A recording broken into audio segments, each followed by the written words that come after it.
Jay thought an Indian meal consisting of dosa was healthy for his glucose. So why did his glucose spike 3 times? I'm Ava, Jay's assistant, and I'll explain what happened and why. Now let's look at Jay's CGM chart for this meal. His meal started around 7:20 p.m. on Saturday. You can see the first spike, shown by the first arrow, where his glucose rose from about 100 to 175 by 8 p.m. For context, in a metabolically healthy individual, a post-meal spike might stay closer to 140 or below. Next, as insulin was released by the pancreas, glucose dropped to around 150 by 8:30 p.m.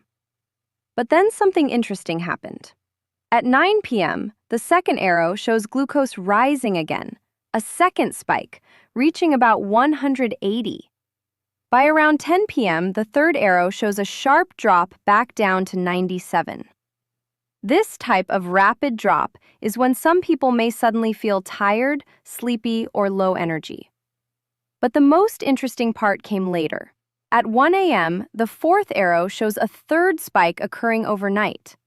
From there, glucose gradually came down, but it took until about 3 a.m. to return to a more typical baseline near 100. Overall, we think this meal is not great for glucose control. However, if you still want to enjoy dosa, watch our other videos on explaining the fiber-first concept and how that can minimize the spikes and crashes. And remember, this meal has had very little fiber in the beginning of the meal. Now let's analyze what may be happening with this meal. A Mysore Masala Dosa with coconut chutney and sambar. This meal contains several different types of carbohydrates and fats, fermented rice batter, potatoes, lentils, oils, and fats. That combination can affect glucose in multiple stages. The first spike likely came from faster digesting carbs, especially the fermented rice batter and potatoes. Jay's body then released insulin to help bring glucose back down. As glucose dropped to around 150, digestion was still continuing. Because fats and mixed starches can slow digestion, more glucose continued entering the bloodstream later, causing glucose to rise again to around 180. At this point, the pancreas likely responded by releasing additional insulin to try to bring glucose back under control. That stronger insulin response may have contributed to the rapid drop from 180 down to 97 in a short period of time. This is the stage where some people may suddenly feel tired, sleepy, shaky, or low energy. If you've ever felt sleepy after a heavy meal like this may help explain what could be happening inside the body. But the story didn't end there. Hours later, glucose rose again overnight.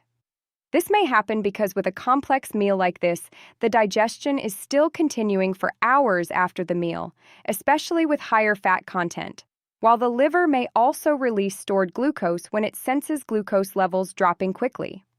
In simple terms, the liver tries to keep enough glucose available for the body to function, while the pancreas releases insulin to prevent glucose from rising too high.